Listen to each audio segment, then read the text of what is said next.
কুড়েঘর আছে, কুড়েঘরের মধ্যে ঠিকানা বলে ওই বাড়িতে একটা মহিলা থাকে, সেই জান্নাত, ওই মহিলা জান্নাত। সাহাবায়ে বলে ইয়া রাসূলুল্লাহ, সে তো তেমন কোনো ইবাদত করে না, তেমন কোনো তার কোনো আমল নাই, সে কিভাবে জান্নাতি হলো? তো রাসূলুল্লাহ বলেন, যখন আমি মসজিদে নববী নির্মাণ করার জন্য পাথর আনছিলাম, গাদার পিঠের উপর করে পাথর আনছিলাম, ওই মহিলার রাস্তা দিয়ে ঘরের সামনে দিয়ে গাদাগুলি আসছিল।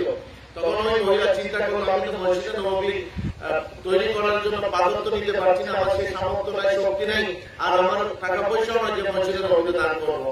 তো যখন গাদাগুলি হাঁপিয়ে যেত, গাদাগুলি যখন হাঁপিয়ে যেত পাথর আনতে, তখন ওই মহিলা চিন্তা করতো যে আমি যদি এই গাদাগুলিকে যদি পানি পান করাই, আল্লাহ তাআলা এটার উসিলা আমাকে আল্লাহ তাআলা হয়তো নাজাত দান করবেন। তো এই নিয়তে ওই মহিলা গাদাগুলিকে পানি পান করিয়েছে, আর কিছু করেন নাই। রাসূলুল্লাহ সাল্লাল্লাহু আলাইহি ওয়াসাল্লাম বলেন, এটা আল্লাহ তাআলার কাছে এত বেশি পছন্দ হয়েছে, এই গাদাকে, মসজিদের পাথর বহনকারী গাদাকে পানি পান করানোর জন্য রাসূলুল্লাহ সাল্লাল্লাহু আলাইহি ওয়াসাল্লাম ওইগুলিকে জান্নাত দিয়ে বলেছেন। সুবহানাল্লাহ।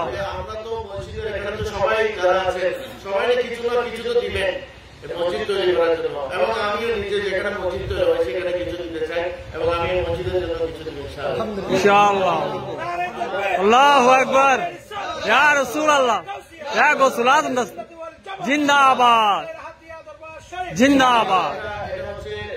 আল্লাহ তাআলার একটা বাগান সাজানো হচ্ছে, মাদ্রাসা হচ্ছে রাসূলের বাগান, খানাকা হচ্ছে ওলি একরামের বাগান।